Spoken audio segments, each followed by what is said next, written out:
Ruben, commiserations on the result today. I was listening into your interview on the field, talked about how you were the better side today, had the best of the game, still went down.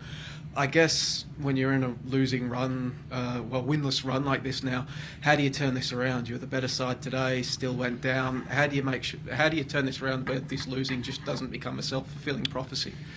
Yeah, look, it's a tricky one. Obviously, confidence is probably pretty low in that dressing room, and we haven't had our first win yet. So, but how do we keep going? Well, we have to have a clear process, and we have to review that process. Where are we falling short, and what are the areas we need to improve? And to be honest, the last 2 weeks, it's pretty clear. We've been, the better team in, like I say, in every facet of the game today and last week, and created clear-cut big chances and haven't taken them. So that we would start there would be a good starting point. Obviously, there's been a lot of discussions around your future with the club. You were asked about it again today on the field. Amidst all that discussions, I guess, I'll ask you again for redundancy, I know, but do you feel like your job's under pressure, and does that affect the dressing room as well when there's all this focus on you and the future of the team? Look, like I said on the pitch, and I can answer it the same again if you like, it's not actually about me, to be honest. We all know as managers when we sign up for this type of role that there's always a possibility that you can be moved on. You can move on if you've done a really good job, and you can be moved on if you're not doing a good enough job. What I feel wholeheartedly in this moment is, today you saw a team that was hungry, super competitive, showed a lot of spirit, a lot of character, and played some really good football. And we did that with a young 18-year-old making his debut on left wing. We did it with a 17-year-old centre-back marking IBUSUKI. We did it with, let's say, a mixed bag and a squad that's, that's still in a rebuilding phase. And I think there's more than enough football there in that side. If you look at the games that we've played this year, we've had a really good performance against a good Macarthur side away from home. We went toe-to-toe with Sydney FC, toe-to-toe with Adelaide, 3-2, 3-2. We had a 2-2 draw against West Sydney Wanderers, which doesn't look like a bad result when a week later they go away and beat Adelaide. I think the team's very, very close. Like I keep saying, context is very important. I didn't come into this job at this club in smooth circumstances. I don't think the club was in a great position when they'd lost 7 of their last 8 games before I came into the role. And I feel like for us to get out of this space as a football club, we have to have a longer term vision and a clear plan on what we can build and what foundations we can create for us to get out of this and make it more sustainable as a business and a club. Do you feel like the long-term vision is there, or is that something that's still being built? 100% it's there, and that's a big part of my job. It's a big responsibility to be the person that creates that vision for the team and for the club. And what I can say, it's very early doors in that process, and it's going to take a lot of hard work and a lot of resilience and a lot of perseverance, for us to get to where we want to be as a football club. And you went down today with a penalty. There's been some consternation surrounding that. What was your view on the decision to award that? Well, obviously, if there's been a lot of, what was the word, consternations, it's not bad from you. Lucky I had a good education. Obviously, if there's a lot of conjecture around the decision, then it's probably worth talking about that it might not have been a penalty. Again, those are the type of things that go against you when you're in our position on the ladder. It looks soft to me, very soft. Didn't look like a penalty. I don't even think half their team appealed for it, if I'm honest.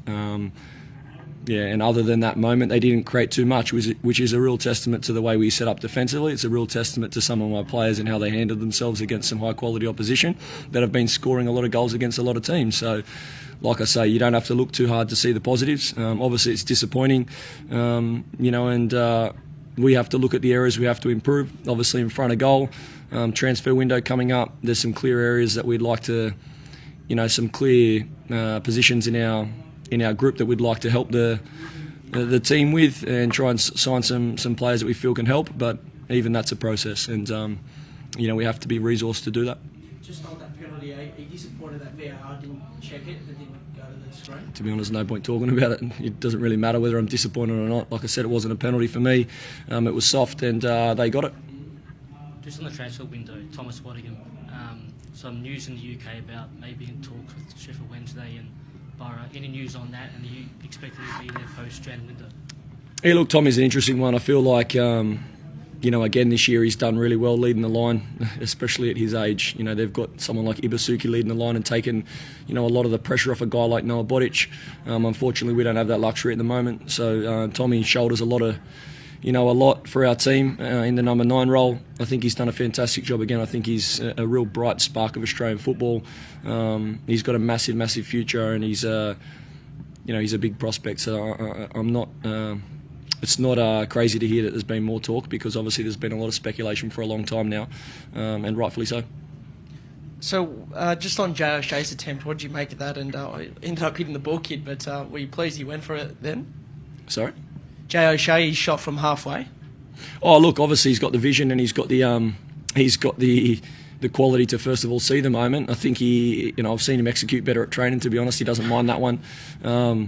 Like I say, that's probably the difference for us. You look at a Wellington there and they get a Barber. It's a similar type of situation, and confidence is high and he takes it. For us, we're just a little bit off in that department at the moment. But I thought Jay as a leader today, especially with a lot of those younger boys around him, debutants like Brizette and young Lucas and people like that are just, still finding their feet at A-League level. I thought Jay's leadership was very good today. Just quickly, Ruben, just to get back to your answer before about Thomas. So you haven't been informed that there are negotiations with Sheffield Wednesday or Middlesbrough at an advanced stage, is what the report said? It's not my job to sit here and tell you the inner workings of and the business deals of our football club. What I can say is there's been a lot of speculation and a lot of talk around Tommy. We've had a lot of offers, and it's got to be the right move for the player, first of all, because his future's kind of what I'm responsible for on a one-to-one level, and I take a lot of pride in that. Mentoring him and helping him get to the level, and then trying to educate him on when's the right time to leave. But also for the club, it's got to be the right business deal. Just moving forward now, dominating every facet of the game today, as you said, and also last week. You spoke about a good performance there, but then also it's the worst start in A-League men's history after 9 games. So do you be positive with the group, because they are putting out some good performances? How do you take the group forward now? Look, it's simple. Sometimes you have to face the reality of the situation. As a football club, as a football team, and as a manager, we have to, be honest and then look ourselves in the mirror on the areas that we feel like we can be better. Obviously, it's not great to have that start, in the A-League this year, but you don't have to look too far back. You see a start from Central Coast last year, then none from first 4 games they lose, and they end up, premiers and champions. So, look, records are there. People can speculate. People can write what they want. People can say what they want. At the end of the day, my duty of care is to my football club, first of all, my players and my staff, and I know how hard they're working. I think it was very clear today and last week, that we were the better team and probably should have won the game. But to win games, you have to take those chances in those moments. And unfortunately for us, those chances are falling to players that, let's say, aren't high calibre, expensive players in those positions. And you need to have a strong head on your shoulders in this circumstance as a football club to take those chances under pressure. And unfortunately for us, we didn't. But we've created literally open goals last week and this week, and both of those times are at 0-0. So, goals change games, and for us, we haven't been able to take those moments. You mentioned you like coaching in these situations. When you're in a tough spot. Why is that? Look, I just feel like in moments of adversity, you learn the most about yourself. There are obviously massive opportunities to grow. Let's not, beat around the bush. I'm bitterly disappointed in how the start of the season's gone for us, and mostly for our fans, if I'm honest, and our members. I keep saying it. We've got fantastic fans, fantastic members, and I'd like to think that we can right some of those wrongs on the pitch and turn those good performances into wins, because that can lift the spirits of everybody. But why do I enjoy this moment? I wouldn't say enjoy is probably the right word. I just embrace these hardships. It's served me well enough in my career to this point, and I'm going to stay true to who I am. Last couple of You mentioned targeting bringing some players in January. Do you envision any players departing during the window? We've already seen Perth begin that process. Do you envision any players leaving the Roar in the weeks ahead? Look, it's got to be the right move for the players. That's first of all, you can't just make someone move. They've got to try and open up opportunities for themselves. But yeah, we would like to make some movement in this next window. We look at every window as a chance to improve, and that's what we'll look to try and do. What sort of indications have you have surrounding what sort of scope you'll have to bring players in? Will you be able to bring in wholesale changes, or is limited resourcing means you have to be only 1 or 2? like I say, I'm not going to talk about the inner workings of our business deals in a public forum. That's not for this moment. But I'd like to think that we can try and work really, really hard as a club, and pull together and band together and try and improve this squad in this next window. And it's not a time for panic; it's a time for resilience and hard work. Cheers. Thanks.